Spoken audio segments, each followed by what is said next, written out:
Hi, I'm Ken Palmer, founder and president of Cognition Global Concepts and author of the best-selling book, The Entrepreneur.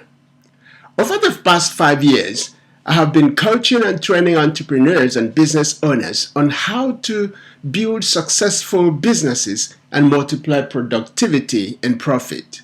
Apart from being a business coach and trainer, which I am, I see myself first as having a calling for entrepreneurship. I love doing business, whether it is working with startup founders who are struggling to start their own businesses or the very large companies developing new products and services or accelerating growth. What I discovered from coaching entrepreneurs is that more than 75% of new businesses and products fail. And a great majority of entrepreneurs and companies face the risk of losing their businesses to incredible conditions of high uncertainty within which they operate. This is true for startups as well as large companies. But here is the key. The solution we need to raise the odds of success for entrepreneurship can be found for both startups and large companies. In this short presentation, I'm going to help you unpack how you can bypass the failure trap that often stops entrepreneurs from building sustainable businesses. But before I talk about the solution, let me take you one step back to examine why most products and services fail. In the past 4 decades, launching a new business or creating new products in corporate organizations has been an uphill task. The increasing rate of failure founders go through has put enormous strain on individuals seeking to start their own businesses or launch new products. The few who have managed to escape failure did so through stressful trial and error. And in my mind, starting a business and growing one shouldn't be so stressful if only the founders knew what they should be doing from day one. But what has happened over the years is what I call traditional misnomer. For more than 4 decades, entrepreneurs have been deceived to believe that the only way they can start a business or create a new product is to find an idea, write up a business plan, pitch to investors, design a product, and sell to the market.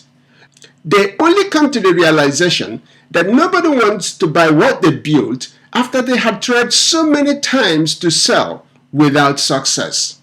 In fact, in some large companies, senior management react to this type of lack of sale by firing the sales executives for what they perceive as inefficiency. The truth is that sales executives are never the problem.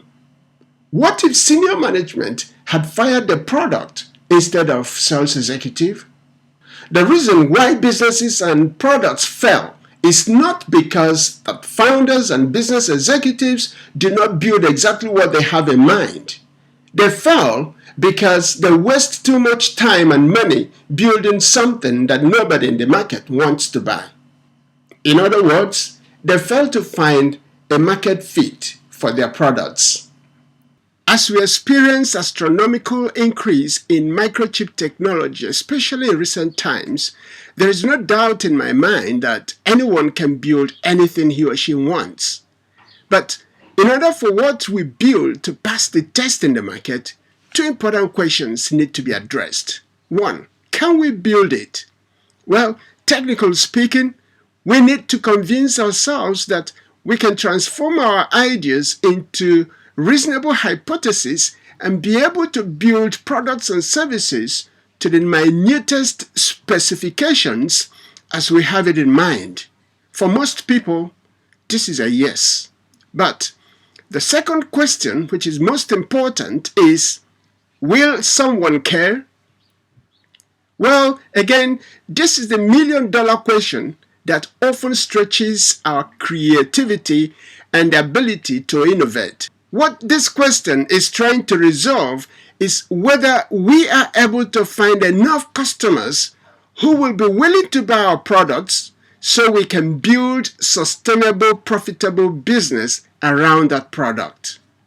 This is where the real problem lies, because as entrepreneurs, the moment we find an idea we fall in love with, our immediate response should not be to build what we think the customers want.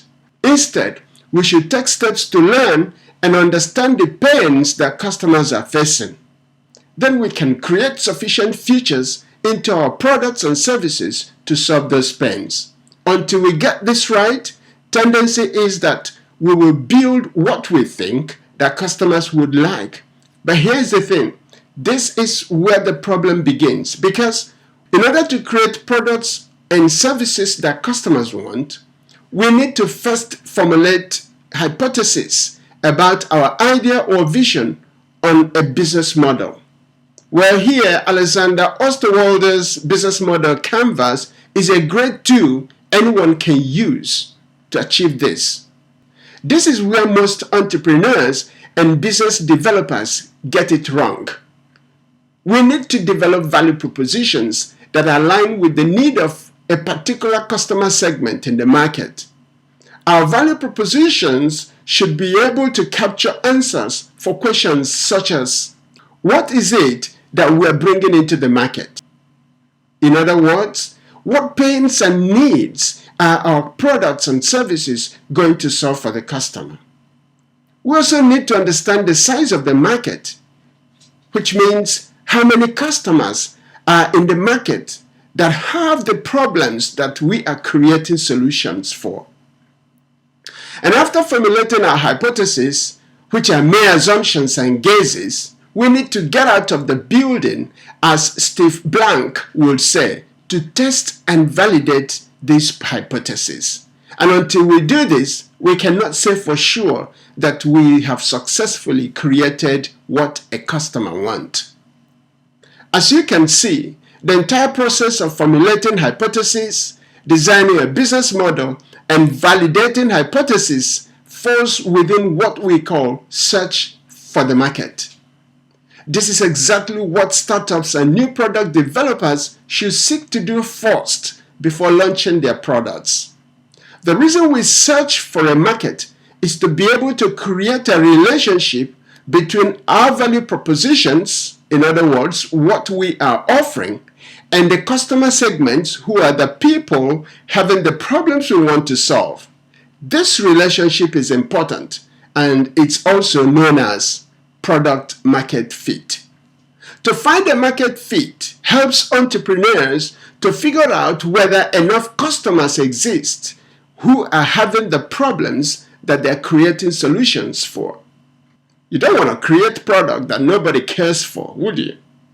So finding a market fit is an essential step towards developing any product, whether in a startup situation or a large corporate organization.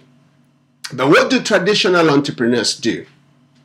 They first rush up the pyramid to the top and start building products without finding out what the customers want. For many, this is a defect that bursts the bubble, and the only way to deal with it is by getting out of the building and talking to the customer. So how do you want to implement all of these? Well, you can find answer in my new book, The Entrepreneur. In this book, I have laid out a step-by-step approach of what you can do to turn your idea into business or product that customers can buy and pay for. This book contains proven concepts and tools which you can use to clarify your vision for a new product or service. You will also find it useful to formulate hypotheses and raise your odds of success in building products that customers are willing to buy and pay for in the marketplace. Before you go, I'd like you to share this presentation with your friends and colleagues so they can learn about this. But more importantly, I'd like you to leave a question or comment for me. What is the biggest challenge that stops you right now from turning your idea into that product that you have in mind? What is also the biggest challenge that is stopping you from starting the business that you think you have in your heart? I promise to read every one of your comments and respond to as many as I can, so scroll down and leave me a comment. Until next time, take care and God bless.